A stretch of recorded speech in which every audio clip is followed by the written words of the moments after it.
Ազգային ժողովի ուժեղ Հայաստան եւ Հայաստան խմբակցությունների հարգելի պատգամավորներ, նիստին հետևող քաղաքացիներ։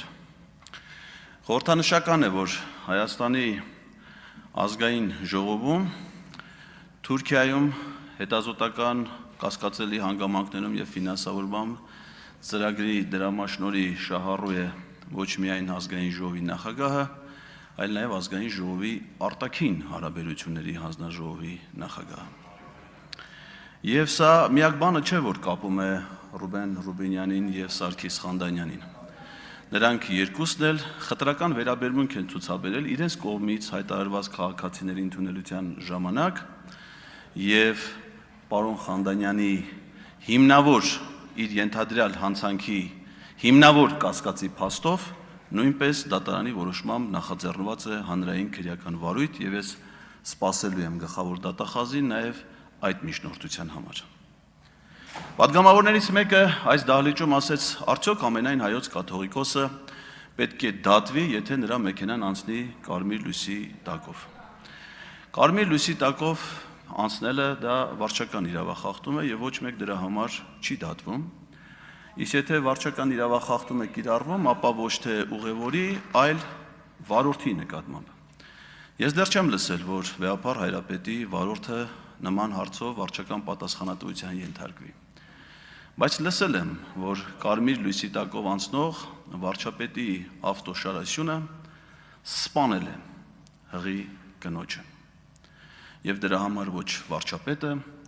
ոչ նրա անվտանգության պատասխանատուները, ոչ էլ այդ հրահանգը ստացած ոստիկանության ծառայողը իրենց արարքին համապատասխան պատժի եւ պատասխանատվության չեն արժանացել։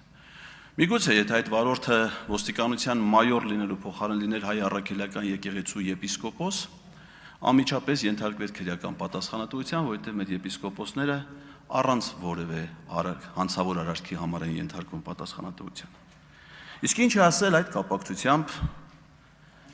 վարչապետ Նիկոլ Փաշինյանը դեռևս 2013 թվականի հունիսի 20-ին Ազատություն ռադիոկայանին տված հարցազրույցում մեջբերում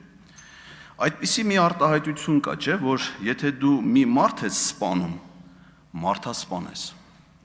Իսկ եթե հազարավորների ես սպանում, դու դառնում ես ականավոր զորավար։ Մեջբերման ավարտը։ Հիմա հասկանանք, թե ինչպես ժամանակին իշխանական գործիչների հետ ստվերային պայմանավորվածություններով մի լրագրող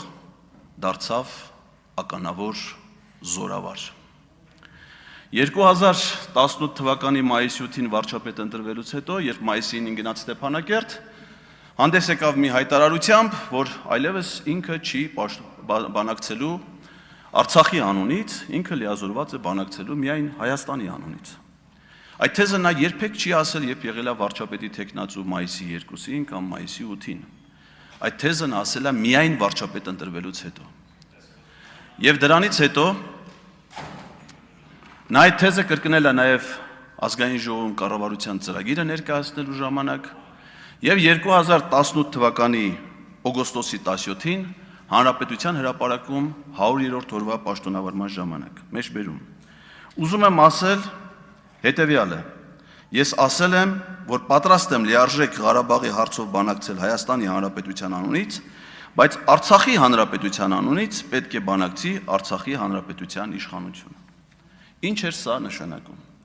Սա նշանակում էր, որ միջազգայինորեն ընդունված բանակցային ձևաչափից, որը ԵԱՀԿ Մինսկի խմբի համանախագահության ձևաչափն էր, հայկական կողմի պաշտոնական բանակցողը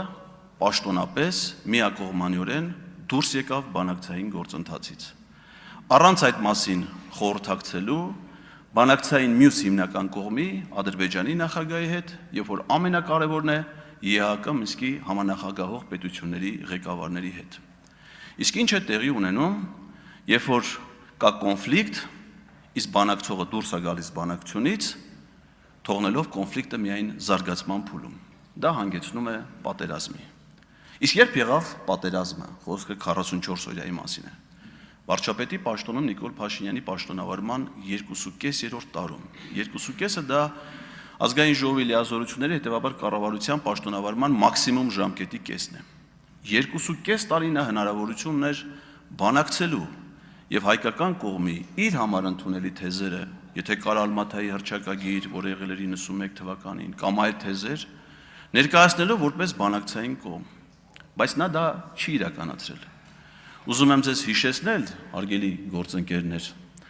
որ պաշտոնավարման ողջ շրջանում Նիկոլ Փաշինյանի 18 թվականից մինչև 44-օրյա պատերազմը Իլհամ Ալիևի հետ նա ունեցել ընդամենը 1 պաշտոնական բանակցություն, ընդամենը 1։ Դա տեղի է ունեցել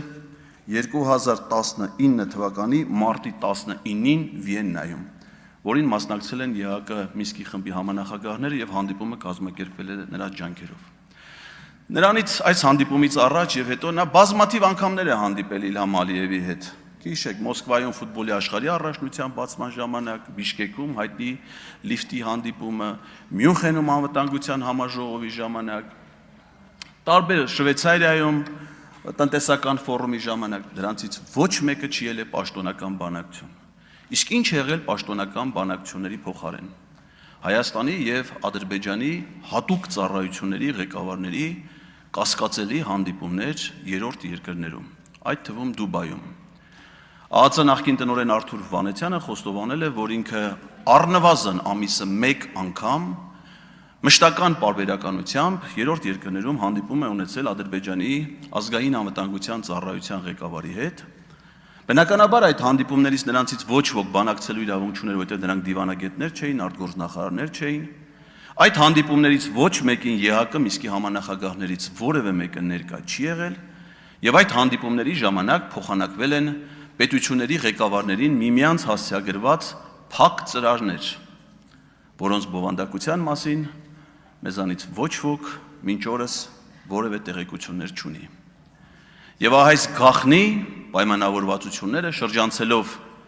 այն միջազգային ձևաչափը, որը լուծարվեց 2025 թվականի օգոստոսի 8-ին Վաշինգտոնում, ի թիվս այլ փաստաթղթերի, այդ թվում խաղաղություն կոչված փաստաթղթի նախաստորագրման, շրջանցելով դեռևս այդ ժամանակ ձևաչափը, մեծ զորավարը գնաց պատերազմի։ Գնաց պատերազմի մեր ժողովրդին պատճառելով անդառնալի մարդկային կորուստներ, հազարավոր երիտասարդների կյանքեր։ Մեր պետությանը միայն պաշտպանության բանակին այդ 44 օրերի ընթացքում պատճառելով շուրջ 5 միլիարդ դոլարի նյութական վնաս։ Արցախի առհասարակ քաղաքացիական օբյեկտների ընդհանուր վնասը գնահատված է ամենամոտավոր հաշվարկներով մոտ 100 միլիարդ դոլար։ Եվ դրա դիմաց ինչ են ստացել այս ամենի հեղինակները։ Պարգևավճարներ պարգևատրել են իրենց օրենքով չնախատեսված ֆինանսավորումից դուրս, ձեռք են բերել տներ, առանձնատներ, տնավեր դարձնելով 100,000-ավոր մարդկանց։ Իսկ ինչ են արել այդ պատերազմի արդյունքները։ Վերածել կապիտուլյացիան նորից 21 թվի պատերազմի, 21 թվի պատերազմը նոր կապիտուլյացիայի, խախտելով բոլոր բանակցային ձևաչափերը, կասկածելի ձևաչափերով, տանելով մինչև 2022 թվականի հոկտեմբերի 6, որին նախորդել էր Ջերմուկի պատերազմը, դրանից հետո նորից պատերազմ Արցախում 2023 թվականի սեպտեմբերին, նորից կապիտուլյացիա, Տավուշի հանձնում։ Սա է այս իշխանության դեմքը։ Պատերազմ, զոհեր, կորուստներ եւ պարգևավճարներ։ Իսկ երբ հարցնում են պատգամավորին, թե քերին ոնց է, նա ուրախությամբ պատասխանում է, որ փառք Աստծո, լավ է քերին, թող լավ լինի քերին, բայց իմ քերին չի կարա լավ լինի, որովհետև նրա անվանակից թոռնիկը Աղաջան Ջանոյանը, որի մկրտության կնքահայրն եմ ես,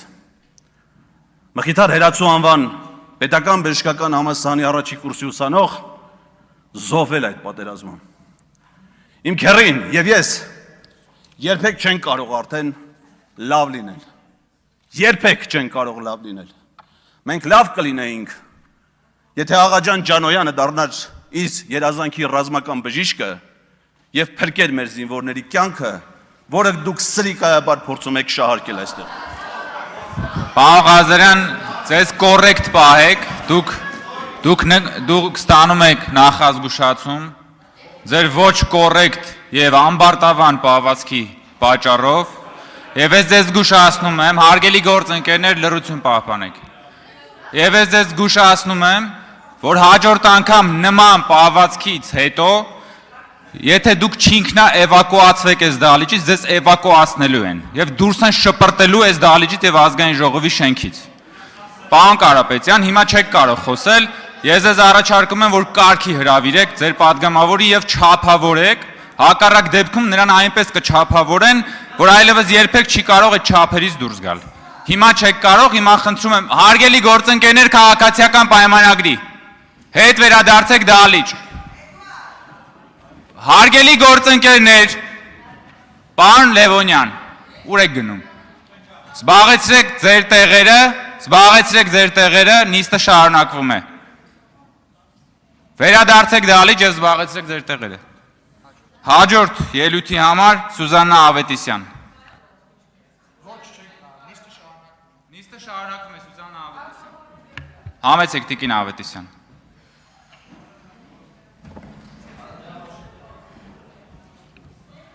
Հարգելի գործընկերներ, փակեք դռները, զբաղեցրեք տեղերը, նիստը շարունակվում է։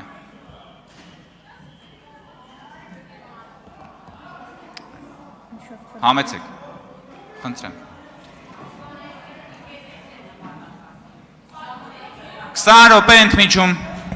20 րոպե ընդմիջում։